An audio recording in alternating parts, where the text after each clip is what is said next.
नमस्कार, खबरां दे इस बुलेटिन विच तुहाडा स्वागत है। मैं हां तरनजीत कौर। पहला पेश ने चुणवीआं खबरां। हर घर तिरंगा मुहिम तहत दिल्ली विच लाल किले तो संसद तक सांसदां दी बाइक रैली दा आयोजन। उपराष्ट्रपति वेंकैया नायडू ने शहीदां दियां कुर्बानियां हमेशा याद रखण लई आख्या। प्रधानमंत्री इंप्लॉयमेंट जनरेशन प्रोग्राम तहत फरीदकोट के सुखनवाला पिंड के किसान सुखदेव शर्मा कामयाबी नाल चला रहे ने वर्मी कंपोस्ट खाद का प्रोजेक्ट।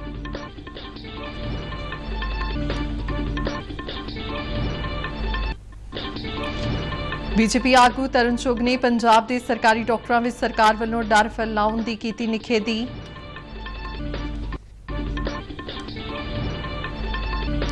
राष्ट्रमंडल खेडों में अज वेट लिफ्टर लवप्रीत सिंह ने कांसे का मैडल जित के की शानदार शुरुआत। ते हुण खबरां विस्तार नाल। उपराष्ट्रपति एम वेंकैया नायडू ने अज सवेरे दिल्ली विच इतिहासिक लाल किले तो संसद भवन तक सांसदां दी हर घर तिरंगा बाइक रैली नूं रवाना किया। ये बाइक रैली प्रधानमंत्री नरेंद्र मोदी के हर घर तिरंगा अभियान शुरू किए जाने के मौके ते कड्ढी गई। अपने संबोधन विच वेंकैया नायडू ने देश की आज़ादी लई जाना वारन वालियां दियां कुर्बानियां हमेशा याद रखण लई आख्या।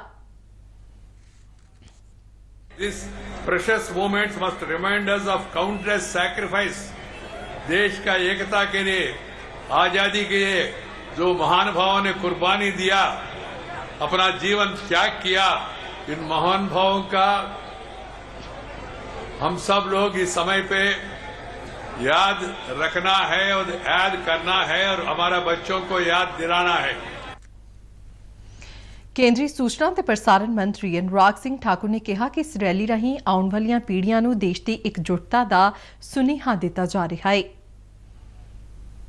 भारत के युवा जोश को दिखाती है तिरंगा यात्रा, एक और संदेश देती है कि आज की पीढ़ी प्रणाम करती है, सच्ची श्रद्धांजलि देती है स्वतंत्रता सेनानियों को जिन्होंने भारत को आजादी दिलाई थी, और ये विश्वास दिलाती है कि हम देश की एकता अखंडता बनाए रखने के लिए एकजुट रहेंगे, देश को आगे बढ़ाएंगे और तिरंगे की आन बान शान को बनाए रखेंगे। ये भी विश्वास दिलाते हैं कि ये जो तिरंगा है ये चंद गज का कपड़ा नहीं, तिरंगा 130 करोड़ भारतीयों को एकजुट रखता है।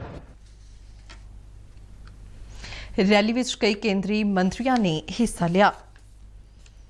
देश विच मानता प्राप्त स्टार्टअप की गिनती 75,000 तो वध हो गई है। उद्योग ते अंदरूनी वपार विभाग ने आज़ादी के 75वें वरे दे नाल ही 75,000 तो वध स्टार्टअप नूं मानता दी है, जिहड़ी बहुत वड्डी उपलब्धि है।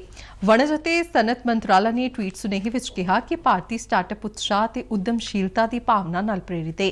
प्रधानमंत्री नरेंद्र मोदी ने 2015 विच सुतंत्रता दिवस के भाषण दौरान नवे भारत की परिकल्पना की सी अते 16 जनवरी 2016 नूं कौमी स्टार्टअप दिवस ऐलानिया गया सी। वणज मंत्रालय ने कहा कि रोजाना 80 तो वध स्टार्टअप नूं मानता मिल रही है। पंजाब के मुख्यमंत्री भगवंत मान ने कहा कि Punjab public service commission PPSC के मैंबरों की गिनती 10 तो घटा के 5 कर दी गई है। उन्होंने कहा कि कमीशन के कामकाज में कुशलता लियाउण ते माली बोझ घटाउण के मंतव नाल मैंबरों की गिनती में कटौती की गई है। उन्होंने कहा कि कमीशन के कुछ मैंबरों का कार्यकाल खत्म होने मगरों जदों मैंबरों की गिनती 5 रह जाएगी तो अधिकारिक नोटिफिकेशन जारी किया जाएगा। प्रधानमंत्री इंप्लॉयमेंट जनरेशन प्रोग्राम तहत फरीदकोट के सुखनवाला पिंड विच वर्मी कंपोस्ट खाद बनाउण दा एक प्रोजेक्ट चलाया जा रहा है। प्रोजेक्ट चलाउण लई उद्यमकर्ता सुखदेव शर्मा नूं 12 लाख रुपए का कर्ज दिता गया, जिस विच 35% सबसिडी उस तों मिली है। इलाके के लोग इस तों लाभ लै रहे ने। एक रिपोर्ट। प्रधानमंत्री इंप्लॉयमेंट जनरेशन प्रोग्राम तहत वर्मी कंपोस्ट यानी गंडोयां वाली खाद बनाने का प्रोजेक्ट लगा के सुखदेव शर्मा लगातार अपने काम नूं अगे वधा रहे हैं। फरीदकोट जिले के सुखनवाला विखे उन्हां अपना यह प्रोजेक्ट लगाया है। इस प्रोजेक्ट तहत बैंक वालों उन्होंने 12 लाख रुपए का कर्ज दिता गया, जिस विच उन्होंने 35% सबसिडी मिली है। खेती दे अपने मुख धंधे दे नाल इस सहायक धंधे नूं अपना के सुखदेव शर्मा ने अपनी आमदनी विच वाधा करन दे नाल नाल होरनां नूं रोजगार भी दिता है। गंडोआ खाद है, इस दी प्रोडक्शन तकरीबन 70 दिनां विच मेरे कोले 40 कुंटल प्रोडक्शन हुंदी है, जो कि असीं इस नूं छान करके ਅਸੀਂ ਇਹਦੀ ਮਾਰਕੀਟਿੰਗ ਕਰਦੇ ਹਾਂ। ਜੋ ਮਾਰਕੀਟਿੰਗ ਸਮੱਸਿਆ ਹੁੰਦੀ ਹੈ ਉਸ ਦਾ ਹੱਲ ਆਤਮਾ ਫਰੀਦਕੋਟ ਨੇ ਸਾਨੂੰ ਫਰੀਦਕੋਟ ਵਿਖੇ ਵੀ ਇੱਕ ਕਾਊਂਟਰ ਦਿੱਤਾ ਹੋਇਆ ਹੈ, ਜਿੱਥੇ ਅਸੀਂ ਆਤਮਾ ਦੇ ਸਹਿਯੋਗ ਨਾਲ ਇਹ ਜਿਹੜੀ ਖਾਦ ਹੈ ਇਹਦੀ ਸੇਲ ਕਰ ਰਹੇ ਹਾਂ। ਆਤਮਾ ਪ੍ਰੋਜੈਕਟ ਦੇ ਡਾਇਰੈਕਟਰ ਅਮਨ ਕੇਸ਼ਵ ਮੁਤਾਬਕ ਕਿਸਾਨਾਂ ਨੂੰ ਹੁਣ ਅਕਲ ਨਾਲ ਵਾਹ ਤੇ ਰੱਜ ਕੇ ਖਾਹ ਦਾ ਮੰਤਰ ਅਪਣਾਉਣਾ ਚਾਹੀਦਾ ਹੈ। ਜਦੋਂ ਅਸੀਂ ਇੱਕ ਸਫਲ ਕਿਸਾਨ ਦੀ ਗੱਲ ਕਰਦੇ ਹਾਂ ਤਾਂ ਸਾਡੀ ਜਿਹੜੀ ਪਰਿਭਾਸ਼ਾ ਹੈਗੀ ਆ ਉਹ ਹੁਣ ਬਦਲ ਗਈ ਆ। ਪਹਿਲਾਂ ਕਹਿੰਦੇ ਸੀ ਅਸੀਂ ਦੱਬ ਕੇ ਵਾਹ ਰੱਜ ਕੇ ਖਾ, ਪਰ ਹੁਣ ਅਸੀਂ ਕਹਿੰਦੇ ਆ ਅਕਲ ਨਾਲ ਵਾਹ ਤੇ ਰੱਜ ਕੇ ਖਾ।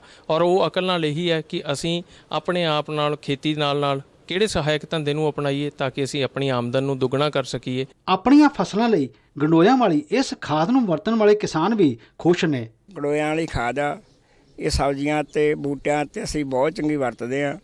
ਜ਼ਹਿਰਾਂ ਤੋਂ ਮੁਕਤ ਹੈ, ਇਹ ਬਹੁਤ ਹੀ ਲਾਹੇਵੰਦ ਹੈ, ਸਸਤੀ ਪੈਂਦੀ ਹੈ। ਇਹ ਜਿਹੜੀਆਂ ਅੱਜ ਦੇ ਸਮੇਂ ਦੇ ਵਿੱਚ ਰੇਹਾਂ ਸਪਰੇਹਾਂ ਤੇ ਕੈਮੀਕਲਸ ਜਿਹੜੇ ਹੈਗੇ ਖਾਸ ਤੌਰ ਤੇ ਸਾਡੀ ਧਰਤੀ ਨੂੰ ਨੁਕਸਾਨ ਪਹੁੰਚਾਉਣ ਦੇ ਲਈ ਤੇ ਖਾਸ ਤੌਰ ਤੇ ਸਾਡੇ ਸਮਾਜ ਦੇ ਵਿੱਚ ਇੰਨੀਆਂ ਜ਼ਿਆਦਾ ਭਿਆਨਕ ਬਿਮਾਰੀਆਂ ਉਹਨਾਂ ਕਾਰਨ ਫੈਲ ਰਹੀਆਂ, ਉਹਨਾਂ ਤੋਂ ਨਿਜਾਤ ਦਿਵਾਉਣ ਵਾਸਤੇ ਇਹ ਜਿਹੜੀ ਗੰਡੋਆ ਖਾਦ ਹੈ ਇਹ ਸਾਡੀਆਂ ਸਬਜ਼ੀਆਂ ਵਾਸਤੇ, ਫਲਦਾਰ ਪੌਦਿਆਂ ਵਾਸਤੇ, ਈਵਨ ਕਿ ਸਾਡੇ ਅਨਾਜ ਵਾਸਤੇ ਵੀ ਜਿਹੜੀ ਹੈਗੀ ਹੈ ਬੜੀ ਲਾਹੇਵੰਦ ਹੈ। ਇਹ ਖਾਦ ਬਹੁਤ ਸਸਤੀ ਪੈਂਦੀ ਆ ਜੀ ਤੇ ਬਿਨਾਂ ਜ਼ਹਿਰਾਂ ਤੋਂ ਜ਼ਹਿਰ ਮੁਕਤ ਆ ਜੀ ਤੇ ਸਾਨੂੰ ਬਹੁਤ ਪਸੰਦ ਆ। ਯਕੀਨਨ ਇਸ ਦੇਸੀ ਖਾਦ ਦੀ ਵਰਤੋਂ ਨਾਲ ਕਿਸਾਨ ਜਿੱਥੇ ਆਪਣੀ ਉਪਜ ਵਿੱਚ ਵਾਧਾ ਹਾਸਲ ਕਰ ਰਹੇ ਨੇ, ਉੱਥੇ ਬਾਜ਼ਾਰ ਵਿੱਚ ਵੀ ਇੱਕ ਚੰਗੀ ਉਪਜ ਦੇ ਕੇ ਸਮਾਜ ਨੂੰ ਕਈ ਬਿਮਾਰੀਆਂ ਤੋਂ ਬਚਾ ਰਹੇ ਨੇ। ਫਰੀਦਕੋਟ ਤੋਂ ਤਰਸੇਮ ਚਾਨਣਾ ਨਾਲ ਸ਼ਿਸ਼ੂ ਸ਼ਰਮਾ ਸ਼ਾਂਤਲ, ਦੂਰਦਰਸ਼ਨ ਸਮਾਚਾਰ, ਜਲੰਧਰ।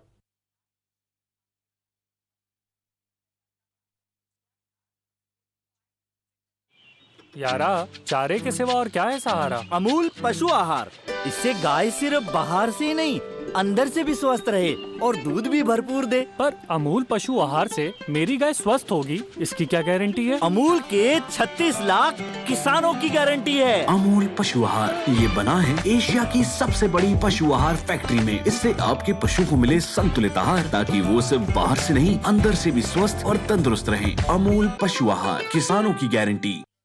हमने इसलिए ਪੰਜਾਬ ਸਰਕਾਰ ਨੇ ਸੂਬੇ ਵਿੱਚ ਪਸ਼ੂਆਂ ਵਿੱਚ ਫੈਲੀ ਲੰਪੀ ਸਕਿਨ ਬਿਮਾਰੀ ਦੀ ਰੋਕਥਾਮ ਤੇ ਬਚਾਅ, ਦਵਾਈਆਂ ਦੀ ਖਰੀਦ ਅਤੇ ਹੋਰ ਜਾਗਰੂਕਤਾ ਸਰਗਰਮੀਆਂ ਲਈ 76 ਲੱਖ ਰੁਪਏ ਦੀ ਰਕਮ ਜਾਰੀ ਕੀਤੀ ਹੈ। ਪਸ਼ੂ ਪਾਲਣ ਤੇ ਡੇਅਰੀ ਮੰਤਰੀ ਲਾਲਜੀਤ ਸਿੰਘ ਭੁੱਲਰ ਨੇ ਅੱਜ ਚੰਡੀਗੜ੍ਹ ਵਿੱਚ ਇਹ ਜਾਣਕਾਰੀ ਦਿੱਤੀ। ਉਨ੍ਹਾਂ ਕਿਹਾ ਕਿ ਸਰਹੱਦੀ ਜ਼ਿਲ੍ਹਿਆਂ ਵਿੱਚ ਇਸ ਬਿਮਾਰੀ ਦੇ ਵੱਧ ਫੈਲਣ ਦੀਆਂ ਰਿਪੋਰਟਾਂ ਨੇ, ਇਸ ਲਈ ਗੁਰਦਾਸਪੁਰ, ਅੰਮ੍ਰਿਤਸਰ, ਤਰਨਤਾਰਨ, ਫਾਜ਼ਿਲਕਾ ਤੇ ਫਿਰੋਜ਼ਪੁਰ ਜ਼ਿਲ੍ਹਿਆਂ ਨੂੰ 5-5 ਲੱਖ ਰੁਪਏ ਜਾਰੀ ਕੀਤੇ ਨੇ, ਜਦਕਿ ਬਾਕੀ ਜ਼ਿਲ੍ਹਿਆਂ ਨੂੰ 3-3 ਲੱਖ ਰੁਪਏ ਦਿੱਤੇ ਜਾਣਗੇ। ਉਨ੍ਹਾਂ ਕਿਹਾ ਕਿ ਸਰਕਾਰ ਨੇ ਇਸ ਬਿਮਾਰੀ ਤੋਂ ਬਚਾਅ ਲਈ ਐਡਵਾਈਜ਼ਰੀ ਤੇ ਜ਼ਰੂਰੀ ਹਦਾਇਤਾਂ ਜਾਰੀ ਕਰਕੇ ਅਧਿਕਾਰੀਆਂ ਨੂੰ ਇਸ ਦਾ ਸਖਤੀ ਨਾਲ ਪਾਲਣਾ ਕਰਨ ਦੀ ਹਦਾਇਤ ਕੀਤੀ ਹੈ। ਤੇ ਬਾਕੀ ਦੀਆਂ ਖਬਰਾਂ ਇਸ ਬ੍ਰੇਕ ਤੋਂ ਬਾਅਦ।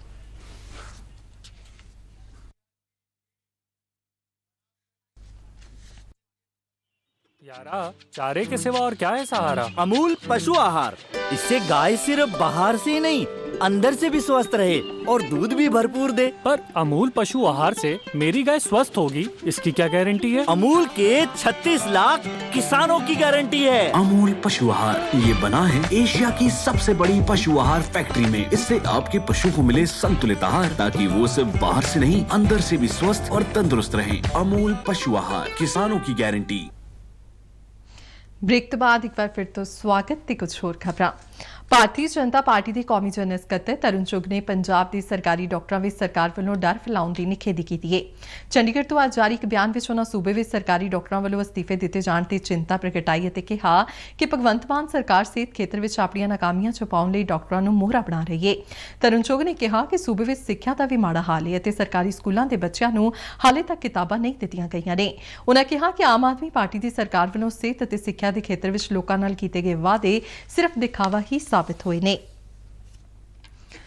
आजादी का अमृत महोत्सव ਨੂੰ ਸਮਰਪਿਤ आजादी का सफर तहत ਅਸੀਂ ਭਾਰਤ ਦੀ ਆਜ਼ਾਦੀ ਵਿੱਚ ਯੋਗਦਾਨ ਪਾਉਣ ਵਾਲੇ ਵੱਖ-ਵੱਖ ਮੰਨੇ ਪਰਮੰਨੇ ਅਤੇ ਗੁਮਨਾਮ ਆਜ਼ਾਦੀ ਸੰਗਰਾਮੀਆਂ ਦੇ ਜੀਵਨ ਦੇ ਪਹਿਲੂਆਂ ਤੋਂ ਤੁਹਾਨੂੰ ਜਾਣੂ ਕਰਵਾਉਂਦੇ ਹਾਂ। ਇਸ ਤੋਂ ਇਲਾਵਾ ਆਜ਼ਾਦੀ ਦੇ ਸੰਘਰਸ਼ ਨਾਲ ਜੁੜੀਆਂ ਹੋਰ ਗਤੀਵਿਧੀਆਂ ਬਾਰੇ ਵੀ ਦੱਸਦੇ ਹਾਂ। ਅੱਜ ਦੀ ਕੜੀ ਵਿੱਚ ਅਸੀਂ ਤੁਹਾਨੂੰ ਆਜ਼ਾਦੀ ਘੁਲਾਟੀਏ ਨਾਨਾ ਪਾਟਿਲ, ਆਜ਼ਾਦੀ ਘੁਲਾਟੀਏ ਦੇਵਦਾਸ ਗਾਂਧੀ, ਆਜ਼ਾਦੀ ਘੁਲਾਟੀਏ ਮੁਨੱਵਰ ਖਾਨ ਅਤੇ ਰਾਜਾ ਪ੍ਰਤਾਪ ਸਿੰਘ ਬਾਰੇ ਜਾਣਕਾਰੀ ਦੇ ਰਹੇ ਹਾਂ। 3 ਅਗਸਤ ਆਜ਼ਾਦੀ ਘੁਲਾਟੀਏ ਨਾਨਾ ਪਾਟਿਲ ਦੀ ਜਯੰਤੀ ਹੈ, ਜਿਨ੍ਹਾਂ ਨੂੰ ਕ੍ਰਾਂਤੀ ਸਿੰਘ ਦੇ ਨਾਂ ਨਾਲ ਵੀ ਜਾਣਿਆ ਜਾਂਦਾ ਹੈ।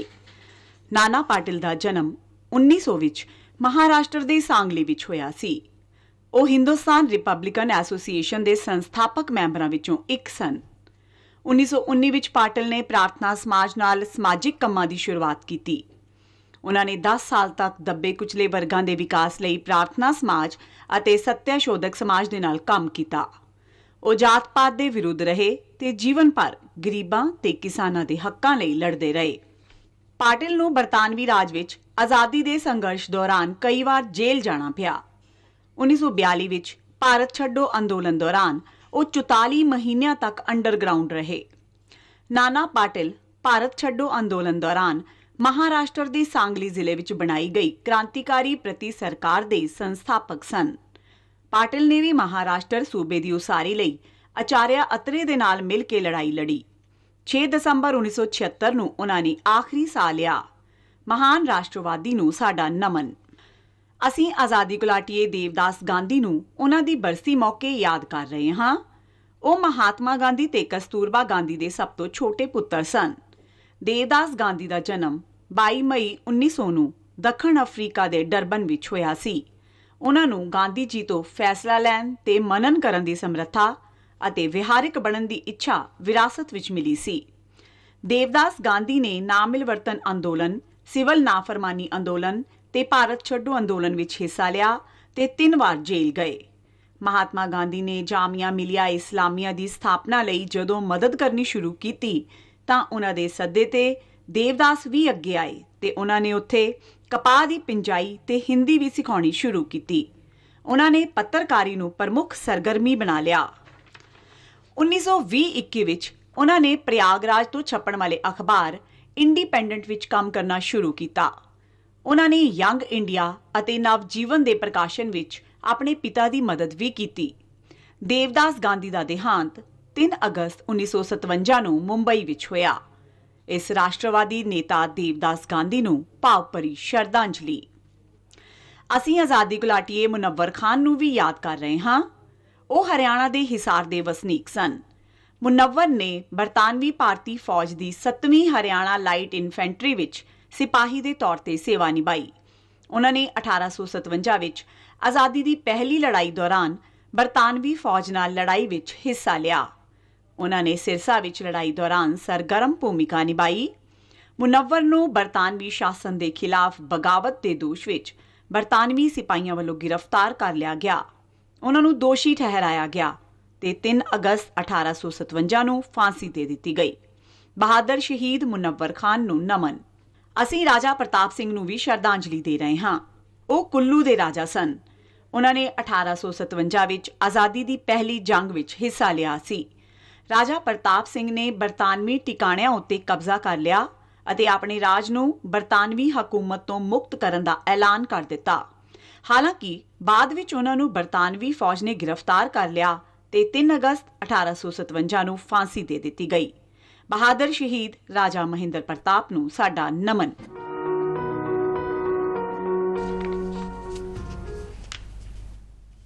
ਬਰਮਿੰਗਮ ਵਿੱਚ ਚੱਲ ਰਹੀਆਂ ਰਾਸ਼ਟਰਮੰਡਲ ਖੇਡਾਂ ਦੇ ਅੱਜ 6ਵੇਂ ਦਿਨ ਭਾਰਤ ਦੀ ਸ਼ੁਰੂਆਤ ਸ਼ਾਨਦਾਰ ਢੰਗ ਨਾਲ ਹੋਈ। ਵੇਟ ਲਿਫਟਿੰਗ ਦੇ 109 ਕਿਲੋਗ੍ਰਾਮ ਭਾਰ ਵਰਗ ਮੁਕਾਬਲੇ ਵਿੱਚ ਲਵਪ੍ਰੀਤ ਸਿੰਘ ਨੇ ਕਾਂਸੇ ਦਾ ਮੈਡਲ ਜਿੱਤਿਆ। ਉਸਨੇ ਕੁੱਲ 355 ਕਿਲੋਗ੍ਰਾਮ ਭਾਰ ਚੁੱਕਿਆ। ਹਾਕੀ ਵਿੱਚ ਔਰਤਾਂ ਦੀ ਟੀਮ ਨੇ ਇੱਕ ਰੋਮਾਂਚਕ ਮੁਕਾਬਲੇ ਵਿੱਚ ਕੈਨੇਡਾ ਨੂੰ 3-2 ਨਾਲ ਹਰਾ ਕੇ ਸੈਮੀਫਾਈਨਲ ਵਿੱਚ ਥਾਂ ਬਣਾ ਲਈ। ਭਾਰਤ ਲਈ ਪਹਿਲਾ ਗੋਲ ਸਲੀਮਾ ਟੇਟੇ, ਦੂਜਾ ਨਵਨੀਤ ਕੌਰ ਅਤੇ ਤੀਜਾ ਲਾਲ ਰੇਸ ਮਿਆਮੀ ਨੇ ਕੀਤਾ। ਬਾਕਸਿੰਗ ਵਿੱਚ ਨੀਤੂ ਸਿੰਘ ਸੈਮੀਫਾਈਨਲ ਵਿੱਚ ਪੁੱਜ ਗਏ ਨੇ ਅਤੇ ਆਪਣਾ ਮੈਡਲ ਪੱਕਾ ਕਰ ਲਿਆ ਹੈ। ਜੂਡੋ ਦੇ ਔਰਤਾਂ ਦੇ 78 ਕਿਲੋਗ੍ਰਾਮ ਭਾਰ ਵਰਗ ਵਿੱਚ ਤੁਲਿਕਾ ਮਾਨ ਫਾਈਨਲ ਵਿੱਚ ਪੁੱਜ ਗਏ ਨੇ। ਸੈਮੀਫਾਈਨਲ ਵਿੱਚ ਉਹਨਾਂ ਆਸਟ੍ਰੇਲੀਆ ਦੀ ਸਿਡਨੀ ਐਂਡਰਿਊਜ਼ ਨੂੰ 10-1 ਨਾਲ ਹਰਾਇਆ। ਇਹਨਾਂ ਖੇਡਾਂ ਵਿੱਚ ਭਾਰਤ ਹੁਣ ਤੱਕ 5 ਸੋਨ ਤਮਗਿਆਂ ਸਮੇਤ ਕੁੱਲ 14 ਮੈਡਲ ਜਿੱਤ ਚੁੱਕਾ ਹੈ। ਇਸ ਦੌਰਾਨ ਰਾਸ਼ਟਰਮੰਡਲ ਖੇਡਾਂ ਵਿੱਚ ਚਾਂਦੀ ਦਾ ਤਮਗਾ ਜਿੱਤਣ ਵਾਲੇ ਲੁਧਿਆਣਾ ਦੇ ਵਿਕਾਸ ਠਾਕੁਰ ਨੂੰ ਪੰਜਾਬ ਸਰਕਾਰ ਨੇ 50 ਲੱਖ ਰੁਪਏ ਅਵਾਰਡ ਦੇਣ ਦਾ ਐਲਾਨ ਕੀਤਾ ਹੈ। ਮੁੱਖ ਮੰਤਰੀ ਭਗਵੰਤ ਮਾਨ ਨੇ ਇੱਕ ਟਵੀਟ ਰਾਹੀਂ ਇਹ ਜਾਣਕਾਰੀ ਦਿੱਤੀ। ਉਹਨਾਂ ਕਿਹਾ ਕਿ ਸਰਕਾਰ ਸੂਬੇ ਦੇ ਖਿਡਾਰੀਆਂ ਨੂੰ ਉਤਸ਼ਾਹਿਤ ਕਰਨ ਅਤੇ ਹਰ ਸੰਭਵ ਮਦਦ ਦੇਣ ਲਈ ਵਚਨਬੱਧ ਹੈ। ਹਾਲ ਹੀ ਵਿੱਚ ਇਟਲੀ ਵਿਖੇ ਹੋਈ ਵਰਲਡ ਕੁਸ਼ਤੀ ਚੈਂਪੀਅਨਸ਼ਿਪ ਵਿੱਚ ਪੰਜਾਬ ਦੇ ਪਹਿਲਵਾਨ ਜਸਪੂਰਨ ਸਿੰਘ ਨੇ ਅੰਡਰ 17 ਮੁਕਾਬਲੇ ਵਿੱਚ ਕਾਂਸੇ ਦਾ ਤਮਗਾ ਜਿੱਤਿਆ ਹੈ। ਜਸਪੂਰਨ ਸਿੰਘ ਫਤਿਹਗੜ੍ਹ ਸਾਹਿਬ ਜ਼ਿਲ੍ਹੇ ਦਾ ਵਸਨੀਕ ਹੈ। ਉਸ ਦੀ ਉਪਲਬਧੀ ਤੇ ਉਸ ਨੂੰ ਸਨਮਾਨਿਤ ਕਰਨ ਲਈ ਫਤਿਹਗੜ੍ਹ ਸਾਹਿਬ ਜ਼ਿਲ੍ਹਾ ਪ੍ਰਸ਼ਾਸਨ ਨੇ ਅੱਜ ਇੱਕ ਸਨਮਾਨ ਸਮਾਗਮ ਦਾ ਆਯੋਜਨ ਕੀਤਾ। ਇਲਾਕੇ ਦੇ ਵਿਧਾਇਕ ਲਖਵੀਰ ਸਿੰਘ ਰਾਏ ਅਤੇ ਡਿਪਟੀ ਕਮਿਸ਼ਨਰ ਪ੍ਰਨੀਤ ਸ਼ੇਰਗਿਲ ਨੇ ਜਸਪੂਰਨ ਸਿੰਘ ਨੂੰ ਸਨਮਾਨਿਤ ਕੀਤਾ। ਜਸਪੂਰਨ ਸਿੰਘ ਨੇ ਕਿਹਾ ਕਿ ਹੁਣ ਉਸ ਦਾ ਅਗਲਾ ਟੀਚਾ ਦੇਸ਼ ਲਈ ਗੋਲਡ ਮੈਡਲ ਲਿਆਉਣਾ ਹੈ, ਜਿਸ ਵਾਸਤੇ ਉਹ ਹੁਣ ਤੋਂ ਹੀ ਤਿਆਰੀ ਵਿੱਚ ਜੁਟ ਜਾਣਗੇ। ਖਬਰਾਂ ਦੇ ਬੁਲੇਟਿਨ ਸਾਡੇ ਦਰਸ਼ਕ RNU DDK ਜਲੰਧਰ ਦੇ YouTube ਚੈਨਲ, Facebook ਪੇਜ ਅਤੇ Twitter ਹੈਂਡਲ ਤੇ ਵੀ ਵੇਖ ਸਕਦੇ ਨੇ। ਤੇ ਇਸ ਨਾਲ ਹੀ ਖਬਰਾਂ ਦਾ ਬੁਲੇਟਿਨ ਖਤਮ ਹੋਇਆ। ਆਗਿਆ ਦਿਓ। ਨਮਸਕਾਰ।